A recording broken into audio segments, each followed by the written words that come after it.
Esaú e Jacó, dois irmãos e uma promessa. Esta é a lição número 10 da classe de adolescentes. A mensagem: os meninos cresceram. Esaú gostava de viver no campo e se tornou um bom caçador. Jacó, pelo contrário, era um homem sossegado que gostava de ficar em casa. Gênesis capítulo 25, versículo 27.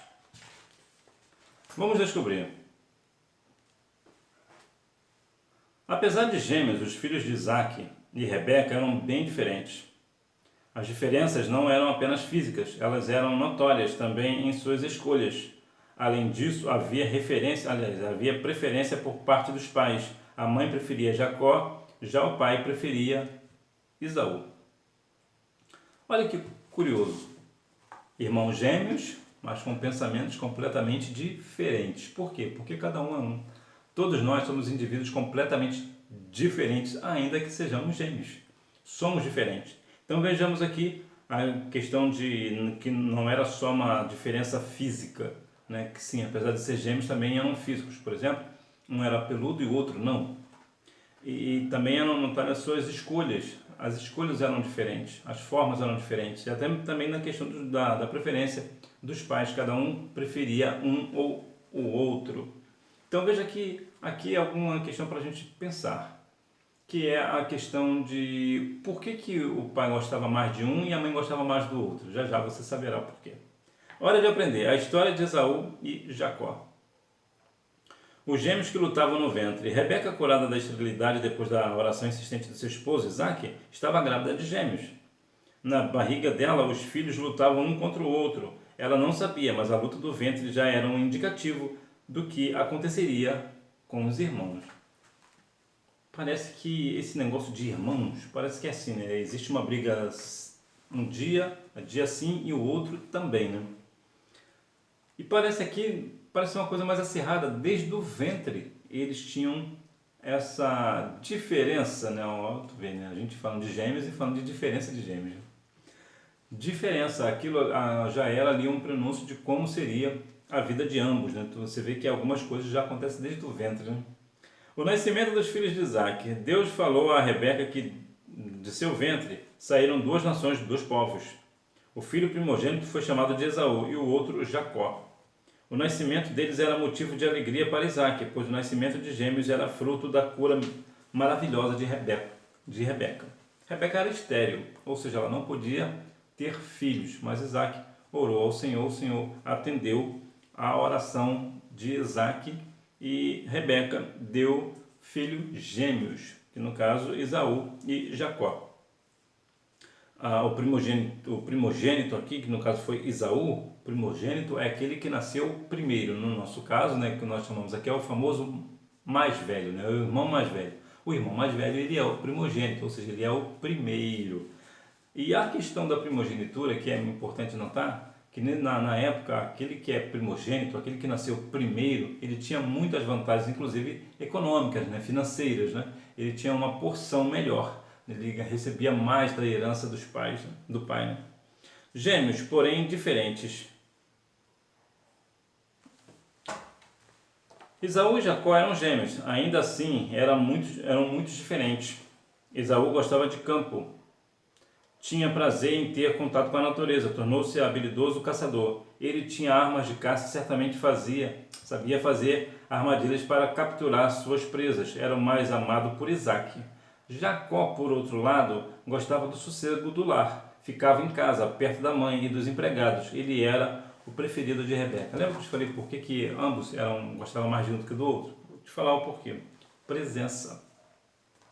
Veja que, no caso, Esaú gostava de campo, assim como o pai dele. Ele ficava mais tempo no campo, assim como o pai ficava. Então ele ficava mais presente com o pai.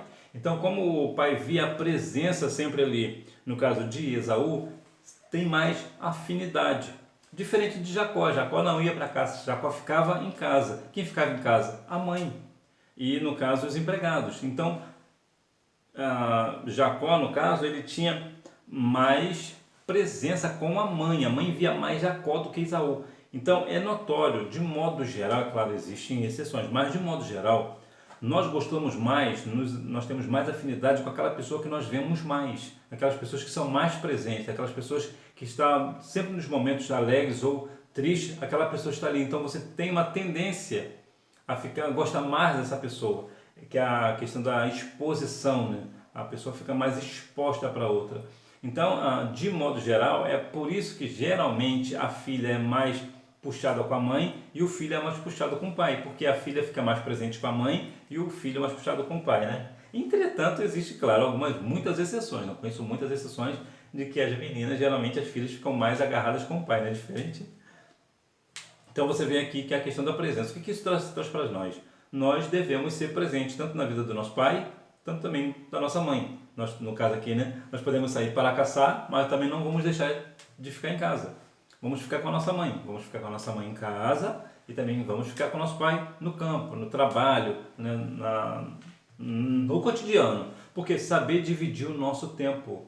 Para quê? Para que não haja uma disputa entre os pais, né? Não ficar aquela questão, ele gosta mais de um do que do outro, não gosta muito de mim, gosta mais do meu irmão, a minha mãe gosta mais de mim, mas o meu pai gosta mais do meu irmão, eu queria que meu pai gostasse de mim também, é tipo isso, não fica um pouco chato. Então, por que isso acontece? Por causa da ausência. Então, quanto mais presente você for na vida de ambos, ambos gostarão de você igualmente. Inclusive, de modo geral, os pais, pelo menos eu penso, né? Os pais não deveriam demonstrar que gosta mais de um do que do outro, porque isso pode acarretar algumas coisas, alguns conflitos e, infelizmente, até mesmo pior. Né? Os conflitos entre os irmãos. A venda da primogenitura. A proposta foi aceita. O filho primogênito de Isaac priorizou seu desejo imediato e, sem pensar duas vezes, fez um compromisso e entregou os seus direitos a Jacó. Olha só. As pessoas falam que Jacó roubou a primogenitura de Esaú, né? Isso não é verdade. Ele comprou. Uma vez que ele comprou, não interessa o valor que ele pagou. Ele tem direito legal sobre aquilo. Se você tem uma Ferrari, né, que vale alguns milhares de reais e você vende ela por 10 reais, o comprador tem direito legal sobre a sua Ferrari. Mas vamos lá. A proposta ele foi aceita. Esaú, ele foi o que famoso deu uma desperta, né? Ele comprou a primogenitura do seu irmão Esaú. Uma vez que ele comprou, ele tem direito legal, ok? Então vamos lá. E por que isso? Porque ele estava faminto. Então ele não pensou, como é que eu vou vender minha primogenitura por causa de um prato de comida, por exemplo? No nosso caso hoje, né, por causa de uma pizza, vou deixar de ser o primogênito, vou deixar de ter a primogenitura por causa de uma pizza? Uma pizza custa X, eu vou lá e compro depois. Então, o que é isso? Traz para nós. Nós devemos ver as nossas decisões amanhã. Se você vai tomar uma decisão hoje, cuidado, no que ela vai refletir em você amanhã. Você precisa pensar sobre isso. Não vai ser afoito, como muitas pessoas são. Aqui no caso, Esaú foi precipitado, vendeu a primogenitura para o seu irmão Jacó e acabou que perdeu. E agora? Foi uma atitude impensada. Então ele entregou os seus direitos, desprezando as coisas do Senhor. Esaú, porém, desprezou essa bênção divina simplesmente porque estava com fome. Não haveria em sua casa outro item para comer? Já é uma questão interessante, né? Talvez não tinha uma pizza naquela época, né? Mas podia ter um hambúrguer. Olha que situação, né? Não precisava ter um prato de lentilha, podia ter uma outra coisa para comer, né? Sua mãe ou qualquer outra pessoa não prepararia um prato para evitar sua suposta morte por fome? Veja que o grau de problema que Esaú trouxe para si. Ele vendeu sua primogenitura por um prato de lentilha. Ele nem sequer pensou que a sua mãe ou outra pessoa poderia fazer algo para ele comer. Ou até mesmo ele poderia fazer algo para comer. Então veja que muitas vezes nós entregamos o nosso direito de graça. Nós damos aquilo que é uma bênção divina, nós desprezamos as coisas do Senhor. O Senhor te deu uma bênção, te deu um talento e você está desprezando por uma questão completamente simples. Porque uma coisa que qualquer pessoa pode fazer por você, você está vendendo o seu talento, a sua habilidade, aquilo que o Senhor te entregou. Então não seja dessa forma. Pensa, até porque se uma pessoa fez uma proposta para você, é porque aquilo tem um valor. Porque se uma pessoa fez uma proposta para você, a pessoa não vai fazer uma proposta para você por algo que não tem nenhum valor. Por exemplo, o seu celular. Se a pessoa te oferece, dá aqui um exemplo aqui prático. A pessoa te oferece 100 reais, é porque o teu celular vale mais do que 100 reais. Senão ele não daria 100 reais, daria 50. Então se ele já te fez uma proposta, é porque aquilo, quando você recebe uma proposta, que é importante você guardar, quando você recebe uma proposta, significa que aquilo que está sendo negociado tem algum valor. Porque senão a pessoa não iria te fazer uma proposta. Então pense bem na proposta que você vai receber, pense bem se você vai aceitar ou não. E há propostas, né, que não, o importante não é o preço, né, é o valor que ela tem. Então, cuidado. A bênção tomada. Disfarçado, com o coração cheio de mentira e apoiado pela mãe, Jacó enganou o pai e recebeu a bênção no lugar de Esaú. Temos aqui uma outra questão, um outro problema, que é a questão da mentira. João 8,44 diz que o diabo é o pai da mentira. É o único lugar da Bíblia que a Bíblia dá paternidade ao diabo em alguma coisa, que no caso é a questão da mentira. Então veja que ele estava disfarçado. Aquele que está disfarçado não está sendo sincero, não está sendo honesto, né? Porque está disfarçado. Com o coração cheio de mentira e apoiado pela mãe. Ou seja, a mãe sabia, a mãe também armou, né, ali um esqueminha, né? Então veja, olha que situação. E Jacó acabou enganando o pai e recebeu a bênção no lugar de Esaú. Então vejamos aqui uma mentira em família. Lembra o que aconteceu lá com Ananias e Safira? Eles foram mortos no tempo da graça, lá em Tiago capítulo 5. Tiago não, Atos capítulo 5.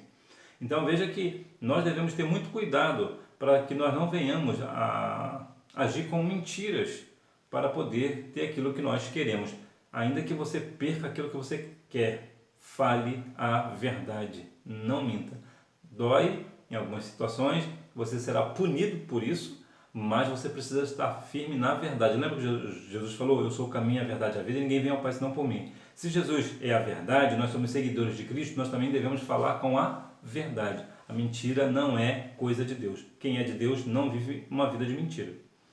Deus escolheu Jacó. A fuga do lar. Esaú, quando viu que perdeu sua bênção, planejou matar seu irmão. Jacó, o irmão enganador, ao ficar sabendo da fúria, Esaú não teve outra opção e fugiu de casa. Olha que briga dentro de casa. Dois irmãos agora, um está querendo matar o outro está querendo matar um foge daqui, um foge dali. Olha que situação. Por quê? Por causa da questão do engano. Era só falar a verdade. Muitas vezes nós temos dores de cabeça, problemas que nós levamos para a vida inteira, porque nós não falamos a verdade. É só falar a verdade. A verdade, ela dói uma vez só. Né? As pessoas dizem, né, que a verdade dói. A verdade dói, mas a mentira corrói.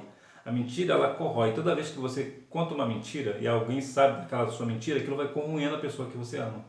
Vai corroendo, vai destruindo a pessoa, vai machucando. A verdade, ela dói uma vez só. Depois ela não dói mais. Ela para de doer. E quando você fala a verdade, você acaba sendo absolvido. Né? Você vai, claro, em questões, tu vai ter aquela punição que você merece, né? por você ter feito algo que não devia ter, mas pelo menos não é gravado com a mentira. Você foi honesto, você foi sincero. Então seja uma pessoa sincera que você só tem a ganhar. É claro que em algumas situações você vai se sentir tentado em mentir, mas não minta. Mentir não é de Deus. João 8,44 diz que quem mente é do diabo. O enganador é enganado. Ao perceber que foi enganado por Labão, Jacó ficou indignado. Ele fez um novo acordo com seu tio e se casou com Raquel após uma semana. Mas precisou trabalhar mais 7 anos por ela. Jacó morou por muitos anos junto de Labão. Ao longo do tempo ele foi enganado várias vezes por seu tio. E aquela famosa fala lá de Gálatas 6,7, né? Deus não se deixa escarnecer, tudo que eu me plantar, isso ele também vai ceifar. Veja que Jacó sempre enganou, inclusive o nome de Jacó não significa enganador. Eu vou deixar aqui na descrição que significa o significado do nome de Esaú e o significado do nome de Jacó, para não ter confusão, tá? Mas Jacó não significa enganador. Aí Jacó tanto enganou que acabou agora sendo enganado. Uma outra questão também que as pessoas dizem que também não é verdade sobre Jacó é que Jacó trabalhou 14 anos para se casar com Raquel. Não é verdade, ele trabalhou 7 anos e 1 semana, como o texto aqui está dizendo. Então, por que isso é importante nós vemos compreender esse negócio? Porque aquela pessoa que engana, que nós vemos, né, pessoas que enganam muito, quando ela começa a enganar muito, as pessoas começam a perceber que ela é uma pessoa que engana, então ela perde a credibilidade. Assim também será com a pessoa que fala mentira. Então, não fale mentira, seja uma pessoa verdadeira. Deus manda Jacó voltar. Jacó teve muitos filhos com suas esposas, sua família cresceu. Depois de 20 anos, Deus disse a Jacó que deveria voltar para a terra de seus pais. E assim ele organizou sua família para seguir a rota que Deus estava estabelecendo. Sem saber o que aconteceria, Jacó creu e obedeceu. Vejamos agora que um homem que enganou, agora ele creu na palavra do Senhor e obedeceu, fez o que tinha que fazer. E é isso que nós temos que fazer. Uma vez, talvez, por alguma razão, nós vivíamos numa vida perdida, talvez até mesmo de mentira, de contar mentiras, de enganar, de fazer coisas ilícitas. Agora não, agora nós somos de Jesus, agora nós somos salvos e lavados no sangue do Cordeiro. Então, por isso, nós não falamos mais mentira, nós falamos a verdade. Ainda que a verdade esteja contra nós, nós continuamos falando a verdade. Conclusão. Apesar das tribulações no lar Isaac e Rebeca, Deus preservou a família. Jacó colheu os frutos de seus enganos ao sofrer 20 anos debaixo do domínio de Labão, que no caso era tio dele. Você vê que a própria família ali, já o tio, né, tratou de enganar o sobrinho. Olha que situação. Apesar disso, o Senhor abençoou a Jacó e o escolheu para dar continuidade à promessa feita a Abraão. Olha que coisa extraordinária. Jacó, que viveu uma vida toda perdida aí, agora ele obedeceu ao Senhor, creu, obedeceu, agora o Senhor dá prosseguimento a promessa que ele fez a Abraão justamente através de Jacó. Por quê? Por causa do arrependimento. Então, independente da vida que você tenha levado, se porventura você tem falhado com seus pais, com a sua família, por exemplo, talvez esteja vivendo de engano, repreenda isso, confesse o seu pecado diante do Senhor, fale para a sua família, seja livre, fale a verdade e não sinta mais o peso da mentira sobre os seus ombros, porque a mentira ela sempre trará consequências muito piores do que a verdade. Então fale sempre a verdade. Eu sei que às vezes dói, às vezes é difícil, mas seja firme e fale sempre a verdade. Vamos praticar, você marque assim de cima para baixo, EBAFGCD. E que Deus em Cristo continue a cada dia mais abençoando a sua vida, que você tenha no seu coração o entendimento de que o Senhor vai cumprir as suas promessas em sua vida. Agora você precisa crer e continuar firme no propósito do Senhor, né? Creia na promessa do Senhor e seja obediente ao Senhor, porque certamente as promessas do Senhor virá sobre a sua vida. Que Deus em Cristo continue abençoando a sua vida, que você tenha uma boa aula, não deixe de ir à Escola Bíblica Dominical, até porque quem faz a escola é o aluno. Tchau!